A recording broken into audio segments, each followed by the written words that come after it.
si j'avais pas été placée, on serait pas en train de discuter. On serait pas en train de discuter parce que je serais morte, en fait. Parce que quand elle m'a repérée, l'infirmière scolaire, j'étais vraiment au bout de ce que je pouvais supporter.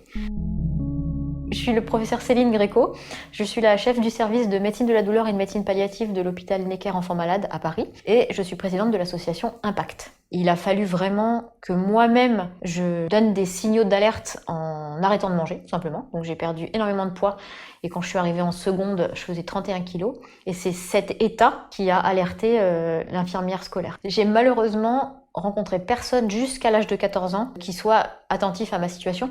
Probablement parce que je venais d'un milieu favorisé et que malheureusement aujourd'hui encore en 2023, on s'imagine que les violences, c'est dans les milieux défavorisés. Et donc jamais personne s'est posé de questions sur ce qui pouvait se passer chez nous. Je me considérais toujours un peu comme une serpillière, le truc moche que tu prends, tu te sers, tu jettes quand on n'a plus besoin. Voilà. Je me considérais moi-même comme ça.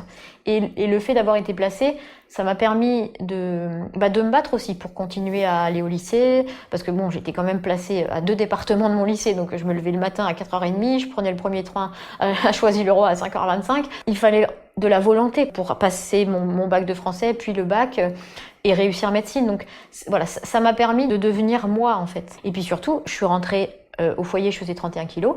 J'ai envie de dire que j'en suis sortie et je faisais toujours le même poids parce que j'ai pas du tout été suivie sur le plan de la santé non plus. Cette expérience-là, elle a été salutaire mais compliquée et c'est pour ça que en tant qu'étudiante en médecine, je me suis dit que maintenant, j'avais vu les 2 côtés de la barrière. La barrière de l'enfant victime de violence, placé à l'aide sociale à l'enfance, et puis le côté médecin qui n'est pas assez formé, qui ne sait pas bien repérer et qui n'a pas les outils pour prendre en charge. C'est à partir de ce moment-là que je me suis dit, ok, ta vie, tu l'avais rêvée telle qu'elle et ça va se passer comme ça, maintenant qu'est-ce que tu peux faire pour aider les autres ? Donc j'ai lancé l'association Impact en mai 2022, mais ça faisait longtemps que je réfléchissais à la protection de l'enfance, bien sûr, parce que mon engagement en protection de l'enfance, il a été marqué en 2013 par la sortie du livre que j'ai écrit sous un pseudo, La démesure. Et en fait, si j'ai écrit ce livre, c'était pour me dire, ok, si t'es très médiatisé, peut-être que tu pourras accéder aux instances, en fait. Je voulais toucher le gouvernement, je voulais pouvoir faire changer les choses avec entre guillemets, cette double expertise d'enfants victimes de violences, enfants placés à l'aide sociale à l'enfance, devenus médecins. Il y a un problème dans le repérage de ces enfants, il faut qu'on développe un petit peu des équipes qui soient spécialisées dans le repérage, la prise en charge de ces enfants. Au moment du Covid, en fait, on a eu le soutien de Brigitte Macron et de la Fondation des hôpitaux pour lancer les premières équipes mobiles référentes en protection dans des hôpitaux comme Necker, comme Trousseau, comme Robert Debré. Et là, je me suis dit, ok, donc on peut améliorer la prévention et le repérage de ces enfants. Qu'est-ce qu'on fait maintenant avec leur scolarité, l'accès à la culture, leur avenir professionnel et leur santé à long terme? Et donc en 2022, je me suis dit, il faut que je monte ma propre association avec un volet santé et un volet éducation-culture pour faire ce que je pense nécessaire de faire pour ces enfants.